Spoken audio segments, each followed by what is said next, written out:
Amigos y amigas, te vas a sorprender el tremendo encontronazo que sucedió en el Senado y cómo valiente senadora del pueblo, Blanca Judith, atoró a este paniaguado hediondo de Ricardo Anaya y le dio tremenda paliza enfrente de todos.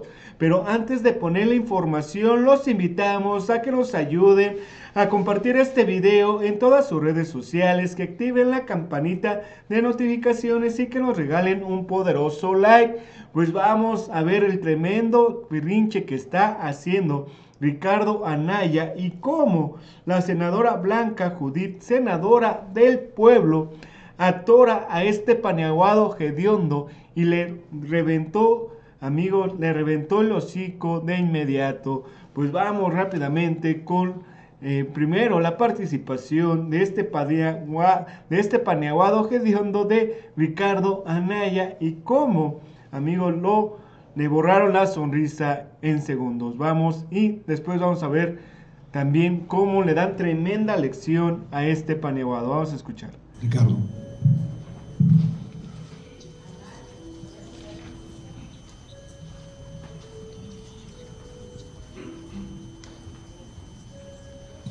Gracias, presidente. Nosotros queremos dejar algo bien claro. Estamos absolutamente a favor de que se construyan 2 millones de casas, que la gente pueda tener una casa, que haya casas en renta para que la gente, ese pago de la renta se abone a capital y después puedan quedarse con la casa. Por eso votamos a favor de la reforma constitucional. De eso no se trata esta reforma.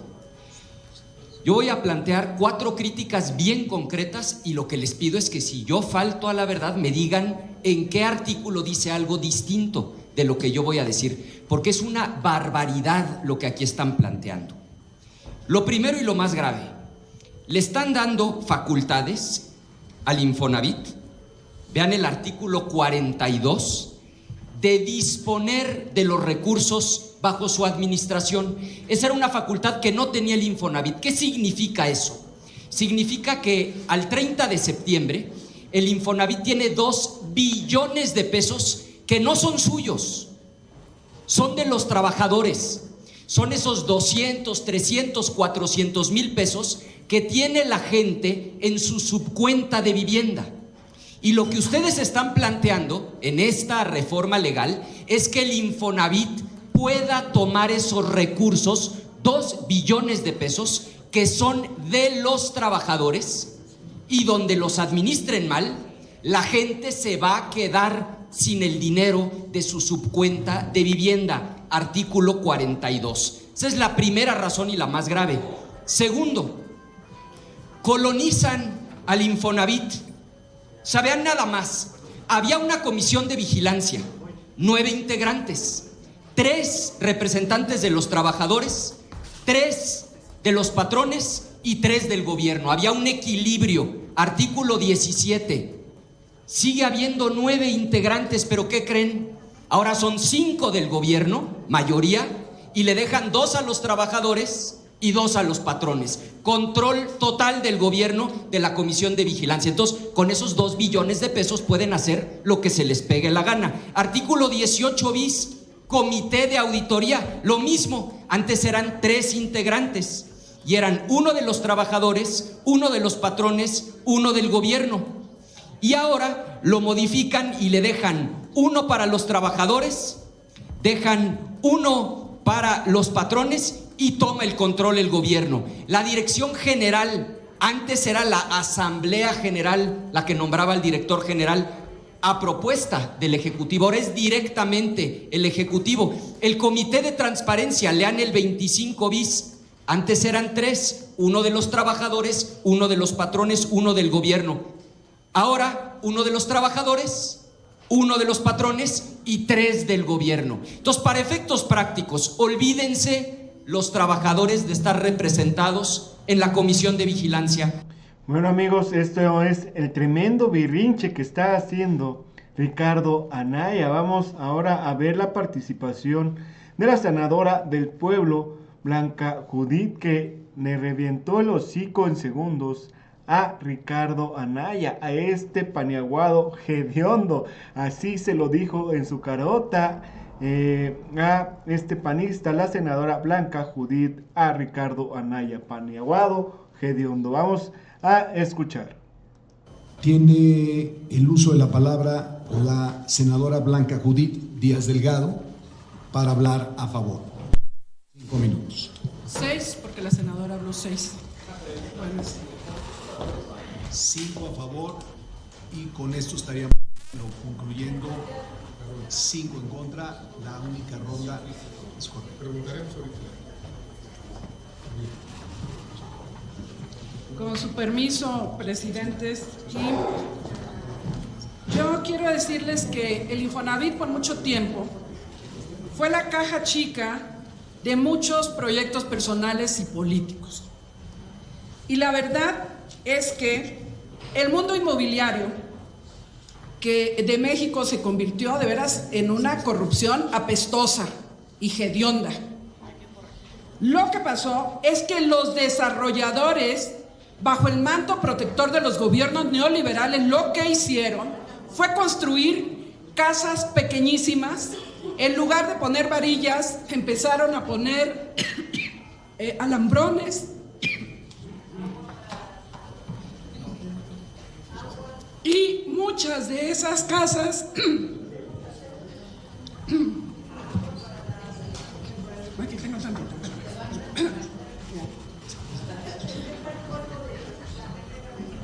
Yo creo.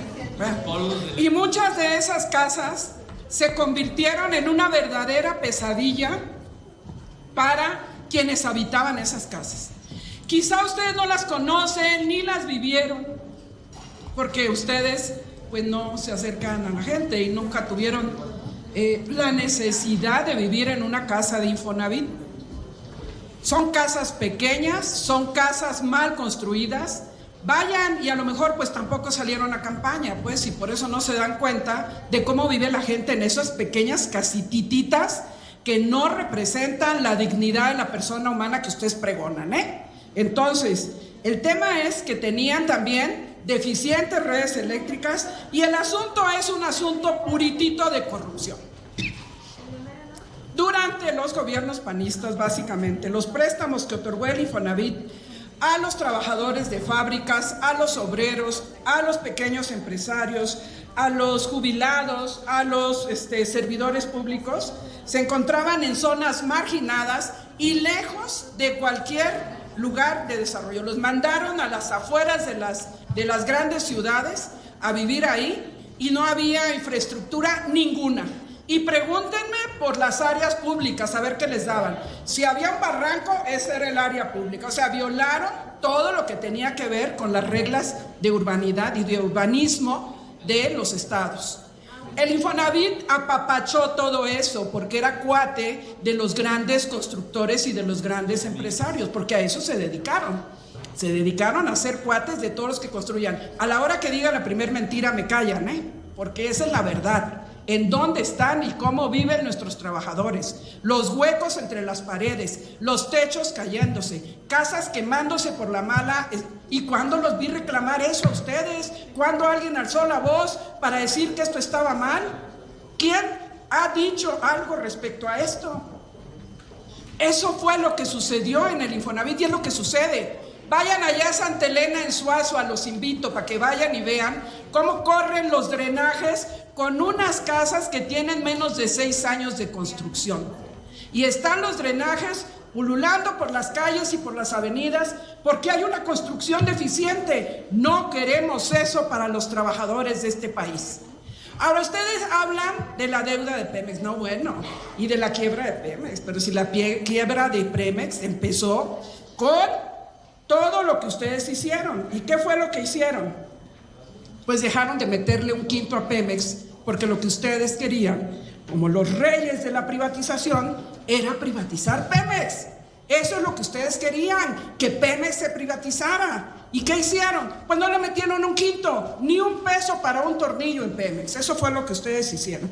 Eso sí, cuando llegaban los excedentes petroleros, tuvieron magníficas ideas, la comanda azul, y órale, empecemos con los moches, y a repartir dinero y a pedir moches. Y en ese momento, muchos de los compañeros que militaban específicamente en esos partidos políticos ahora son los grandes constructores. Ellos construyen y le compiten a los constructores de veras, claro, empezaron a construir, pero si esa es su desvergüenza. Y luego vienen a hablar aquí de que nosotros nos queremos quedar. No nos comparemos, compañero, no nos comparemos. Y yo puedo hablar de los moches porque yo estaba ahí y yo no participé en ningún moche, porque para tener la boca grande hay que tener la cola chica, así que yo no participé de los moches. Por eso puedo hablar de los moches y por eso puedo hablar de lo que sé, porque yo estaba ahí.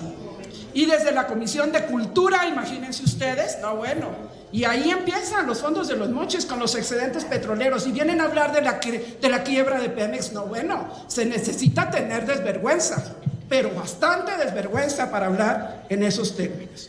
Y de los organismos estatales, porque se quiere tomar la rectoría del Infonavit. Claro. Tiempo, senadora.